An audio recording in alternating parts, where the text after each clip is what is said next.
ரொம்ப நாள் கழிச்சு ஒரு குட்டி ஸ்டோரி சொல்ல போகிறேன். இது உங்களுக்கு பிடிச்சிருக்கா பிடிக்கலையா எனக்கு தெரியாது. பட் இது உண்மையிலே ஒரு இடத்துல நடந்த கதை தான். ஒரு ஒரு ஒரு அழகான ஃபேமிலி ஒன்று இருக்குது. அவங்களுக்கு வந்து ரொம்ப கஷ்டம் இது பண்ணுறாங்க. ஒரு நாள் அவங்க அப்பாவுக்கு உடம்பு முடியாமல் போயிடுது. அவங்க அம்மாவுக்கு கொஞ்சம் அவங்க அப்பா இருந்ததுக்கப்புறம் அவங்க அம்மா வந்து கொஞ்சம் நல்லா அந்த பையனை படிக்க வைக்கிறாங்க. அந்த பையனை நல்லா படித்து நல்லா வரான். வந்ததுக்கப்புறமா அவன் ஒரு நல்ல போஸ்டிங்கில் இருக்கிறான். அவன் வந்து ஆர்மி அந்த லெவலில் இருக்கிறான். அவங்க அம்மா வந்து அவ்வளோ கஷ்டப்பட்டதுக்கு அவங்க அம்மா கிடச்ச பலன். ஏன்னா அவங்க அப்பா வந்து சின்ன வயசில் பிள்ளைங்க இருக்கும் போதே இறந்து போயிடுறாங்க.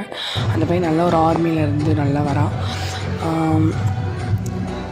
ஒரு நாள் என்ன ஆகுதுன்னா, அந்த பையன் ஆர்மியில் இருக்கிறான், அவங்க அம்மா இறந்துடுறாங்க. அப்போ அந்த பையனுக்கு சொல்கிறாங்க, அவங்க அம்மாவுக்கு அவங்க வீட்டில் உள்ளவங்க கால் பண்ணி இப்படி அம்மா இறந்துட்டாங்க அப்படின்னு சொல்கிறாங்க. அப்போது அந்த பையன் கஷ்டப்பட்டு அவங்க அம்மாவை பார்க்க வரான். ஏன்னா ரொம்ப வருஷமாக ஆர்மியில் இருக்கும்போது பெற்றோரை பார்க்க முடியாத ஒரு சூழ்நிலை இருக்கும். அந்த மாதிரி தான் இருக்கும்.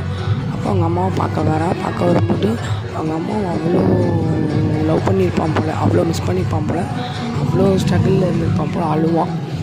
அழுது ரொம்ப ஃபீல் பண்ணி இது பண்ணுவான். இதுலேருந்து என்ன தெரியுதுன்னா, அம்மாவையும் சரி அப்பாவையும் சரி நம்ம இருக்கிற வரைக்கும் அவங்க நல்லா பார்த்துக்கணும். என்னை பொறுத்த வரைக்கும் அதுதான். உங்களுக்கு இது பிடிச்சிருந்தால் லைக் பண்ணுங்கள், 4 பேருக்கு ஷேர் பண்ணுங்கள், கமெண்ட் பண்ணுங்கள். பிடிக்கலனாலும் பிரச்சனை இல்லை, சப்ஸ்கிரைப் கூட பண்ணுங்கள். தேங்க்யூ ஃபார் வாட்சிங் மை ஸ்டோரி. தேங்க்யூ.